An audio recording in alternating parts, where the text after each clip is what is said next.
Hi everyone, Adriana here with Closing the Gap, a social justice podcast that focuses on finding solutions to combat inequalities that affect our everyday lives. By working together, we can address these interrelated problems and collectively heal to make our society better not only for ourselves, but for all.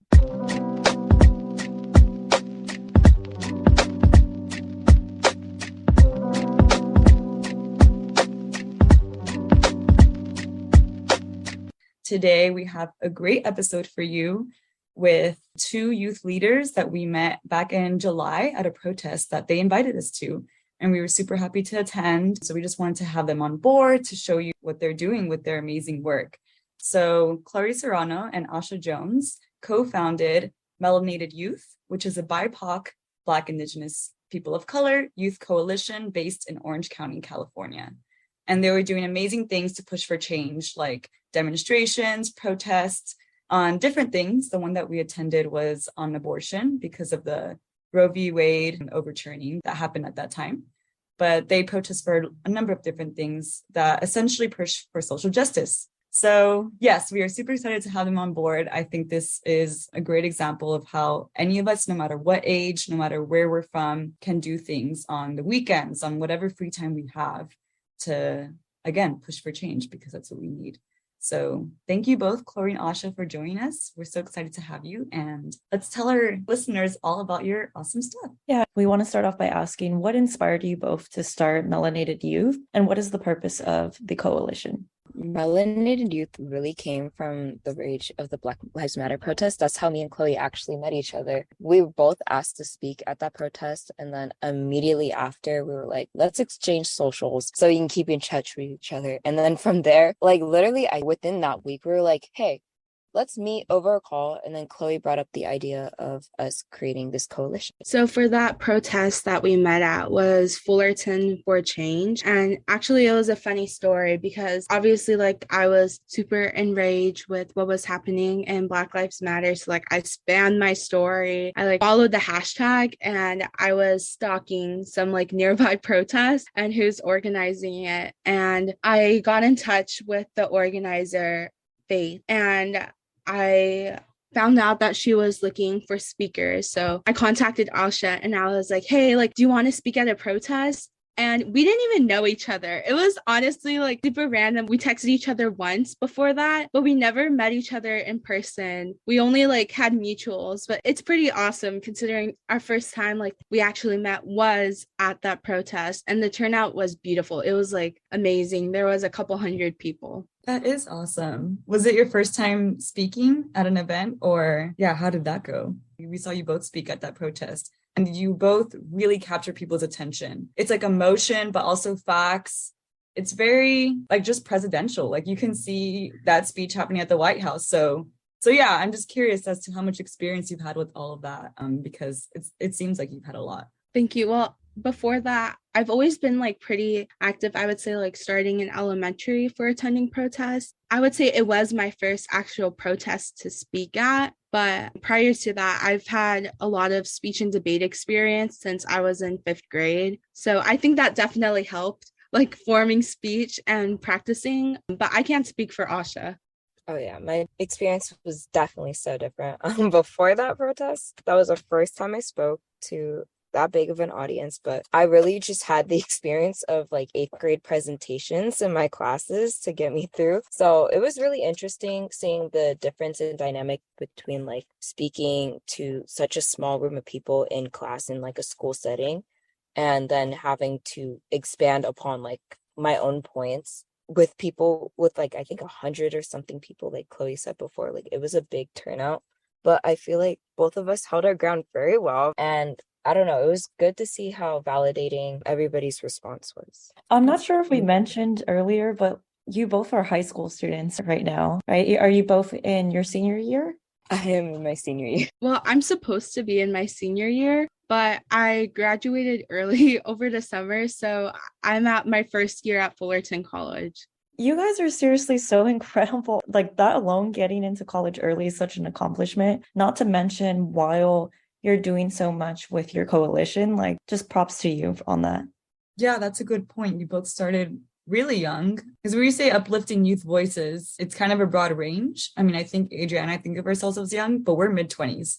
So Yeah. we're like still almost 10 years older than you. And yeah, we do not have anything like this going on. So it's awesome just to see people who, again, you're just going to school, you know, you're doing what everyone else is doing, but you're making this time on the side. And yeah, it's really inspiring, but also it shows, like I said, anyone can do this. Anyone can be a part of the movement in your own way. What got you into like protests specifically and the tactics that you use at Melanated Youth specifically? Because everyone has like, you know, their role in this movement, but you clearly have this speaking role, this organizing role. And I don't think everyone knows, I don't think I even know what goes behind organizing. I think it takes a very special person to plan these events and host them. So yeah, what brought you to this kind of like this specific role and what goes behind all of that? I know the first time we did start the coalition, we were trying to think of many different actions that would not only just build on to movements that we were talking about, but like, I know we put as a note, like actualize this discourse. Like we felt as though a lot of youth movements, even though they did gain a lot of traction, wouldn't take it as far as we needed to be.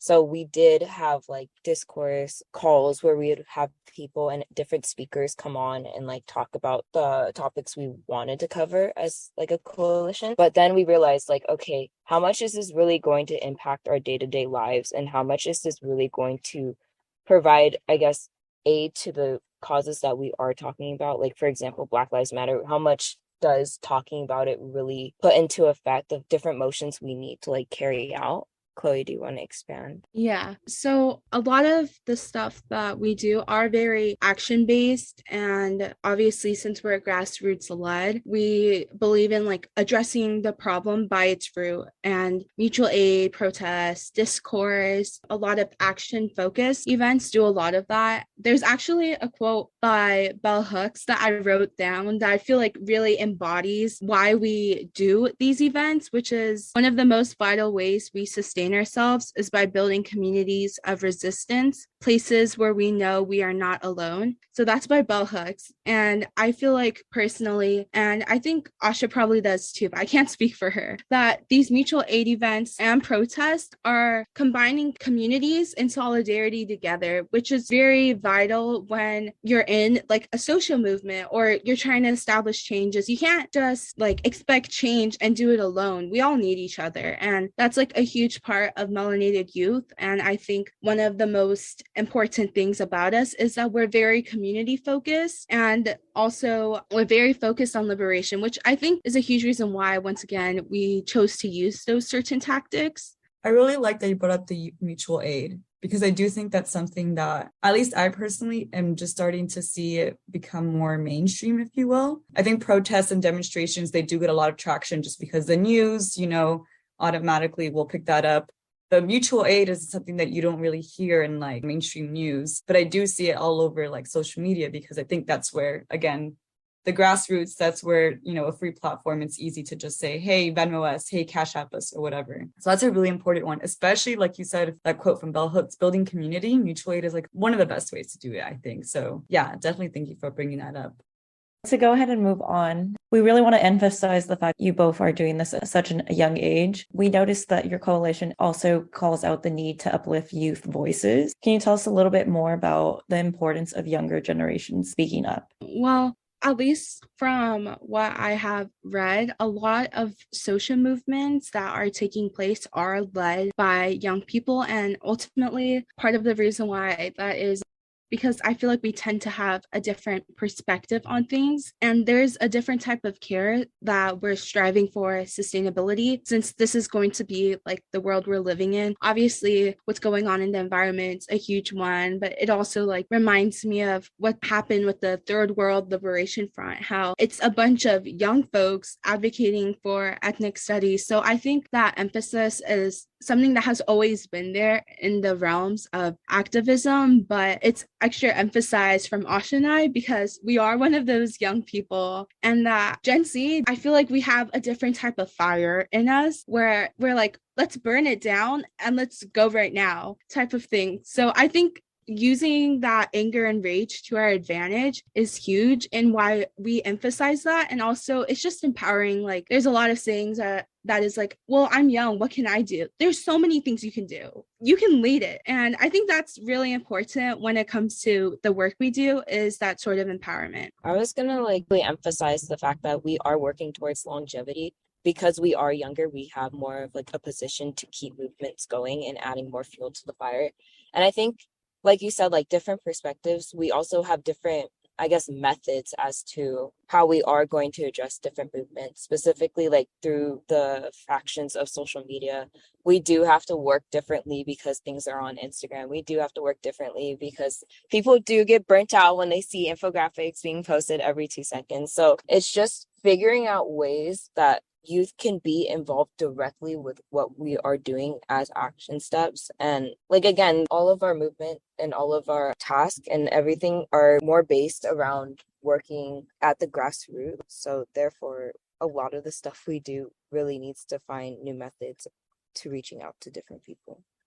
It honestly bugs me that Gen Z gets so much hate for like being like just tech people and social media people. And this is what they're growing up with. Like, I'm on the cusp of millennial and Gen Z. So I just call myself millennial because I am not as good with social media. But I totally agree. Like this fire that just Gen Z has, it's so needed. And I mean, we've seen youth lead other movements in the US and abroad before, like Chloe mentioned. That's kind of how it goes. But now I think it's a whole different vibe. Before it was like reform or like, yeah, we want change, but we can get there slowly. And now it's like, no, we need it now and we need it huge, which I love because I feel like, you know, if we reach for the stars, at least we'll land on the moon, if anything. But I don't think Gen Z will let that happen. I think it's going to have to be the stars or else, you know what, they're going to make sure it happens one way or another. So yeah, I just love that that's being shown in different ways. And melanated youth is just another important addition to that. Yeah, and honestly, generations inspire each other. And just seeing the progress Gen Z is making now, I can only imagine how much farther we're going to get as generations continue to grow. Because you're only leading the way and showing them like the way that our parents used to live and like, the way they thought doesn't necessarily need to be our future. We can continue building off of it. Like, look at the product we became. Imagine what generations can do in the future if we continue with this kind of mindset.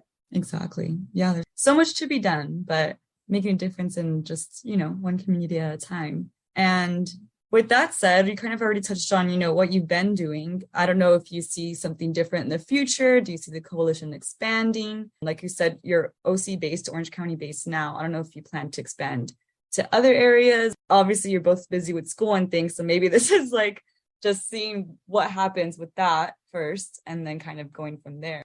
But yeah, what have you all thought of for the coalition in the future?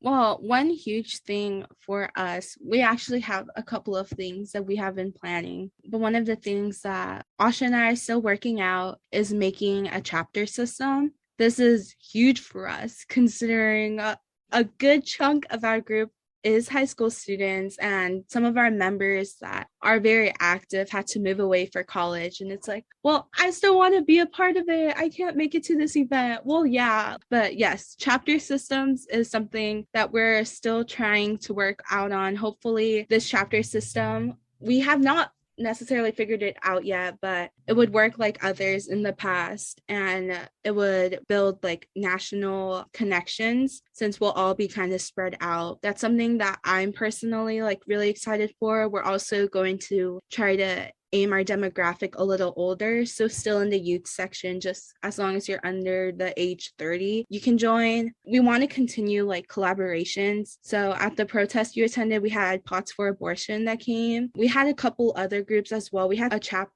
or a club from USC. So we want to continue that because those connections are super important. And obviously, like, we made a connection with y'all, so it's important, but that's something we also want to do. Another plan that we also had was we wanted to start a community fridge project. We still have to work out the details on that because it can be a little difficult since it has to be on land, and land is owned by, like, obviously it's indigenous land, but it's like federally owned by someone. But those are some of the ideas we've had. Asha, feel free to expand on them. Yeah, I feel like the idea of community outreach is definitely the direction we're trying to go in, especially since OC can sometimes be such small scale, even though it is such a big district. So we do have to work around our schedules as newfound college students because I will be going to college. Chloe's already in college. And we're trying to build, I guess, a basis for us to kind of not really depart, but just leave within like different areas, if that makes sense. I love that because you're expanding on different communities that might not have that kind of support yet. I love that you brought up the community fridge. That's something else that I don't feel like I see enough. And it's kind of like mutual aid, where it's just another form of building community and this idea of just sharing our wealth, because protests and demonstrations are more like fighting, right? Like it's more like we're fighting the system. We're more like speaking out. So it's a bit more like attack, if you will. And it's very targeted, obviously. Like you're targeting the court, you're targeting the local government, state government, federal government, someone. Whereas community fridges and mutual aid, it's the opposite. It's out of love. It's out of just connection and collaboration. And so I do feel like we need that balance of like fighting the systems that we don't want anymore, but then also finding joy. And I think those are great examples of that. So I'm hoping that it brings you some joy or some just brightness, because I know it can be a lot to be planning these events, especially like the one that we attended, the abortion one, because it was reacting to something that was very important. So that can be a lot too when you're trying to grieve something, but also act on it. Yeah, just a lot of emotions to go through. I agree. I find it very rejuvenating, even. I think, at least like in some of the interviews Asha and I have been in, like they ask, why are you doing this, or what keeps you going? And I think for me, like obviously there's so many things to be angry about, but in that mutual aid work, there's so many things to be like, wow, like this is a substantial like potential that we can have. And like seeing some of the disenfranchised people that we have worked with or even got to know and building a relationship with them really makes it, I guess, like for me, it's so surreal, but it makes it less of an issue. And like, it brings me back to life. This is like actually happening right now. It's kind of weird in a way, but I really like mutual aid work. It has a very like, we got each other type of instinct, very anti-individualistic, which is, I think, one of the worst issues that America is founded on, is that we're very individualist. It also makes people remember that helping your community is not difficult, and it's actually a lot more accessible than people think. You can literally Venmo them now, and it takes like less than a minute, like 30 seconds to like type the person's username and how much you want to send them. But yes, I totally agree with the whole like having to balance your activism and joy. Yeah, great point that it's easily accessible and easily done. And they're neighbors. Like you said, we're very individualistic in this country. And it's very opposite to a lot of the communities that are underserved. Yeah, I did want to give a chance for either of you to kind of share anything that's inspired you lately, anything that you just feel is important to mention. Well, for me, I think I want to mention Iran. I'm kind of disappointed in the lack of media coverage that some of my peers aren't really posting about. I wanted to obviously bring attention to that, and also remind people that obviously what's going on, like with the femicide and the police brutality, is horrible. Police brutality is like a worldwide issue. Same with misogyny, but that does not mean that there should be any excuse to be xenophobic or Islamophobic. What is happening there is also happening here in a different way. But yeah, I wanted to bring attention to that.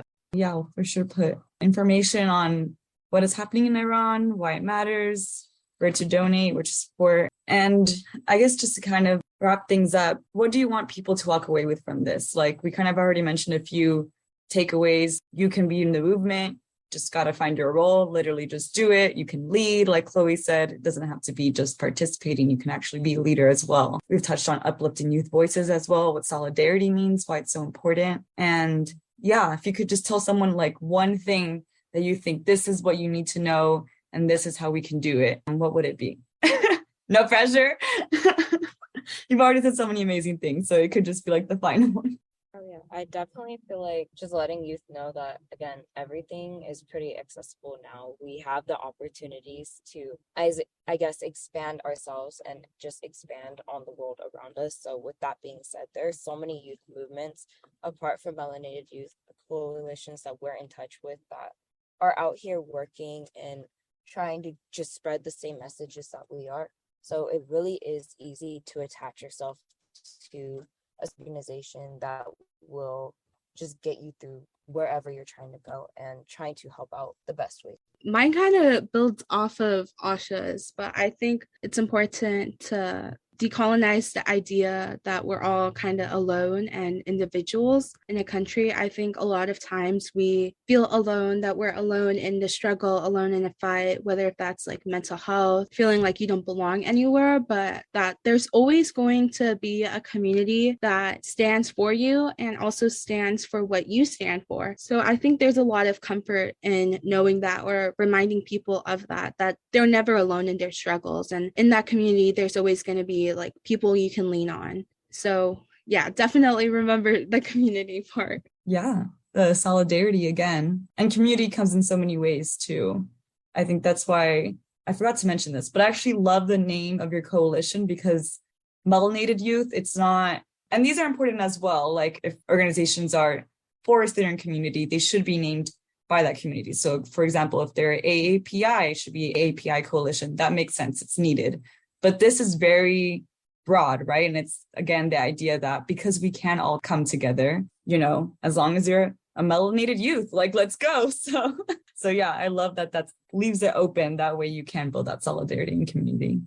Yeah, Asha actually came up with that name. We were also on a Zoom as we are right now. It was just, I believe, like pre-pandemic or something. And we were trying to think of names. I was like, what do we name our coalition? Like everything's been done. And then Asha's like, hold on. In my notes section, I have something. And then she also came up with the logo. And, you know, I think it's totally fitting and representing, and with all the different skin tone colors in our logo, it totally represents our coalition. Like in pictures, we're all different like colored skin tones, but we all are here for like the same thing. And obviously we're like BIPOC led, so we try to center their voices. But yeah, I totally agree that our coalition name is totally fitting and represents us.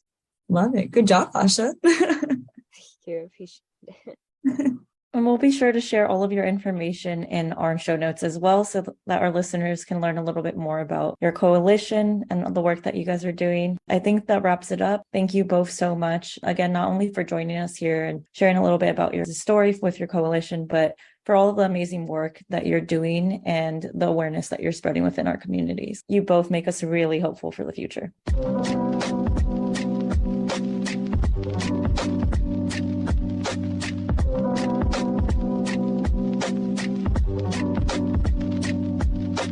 We hope you all enjoyed this episode.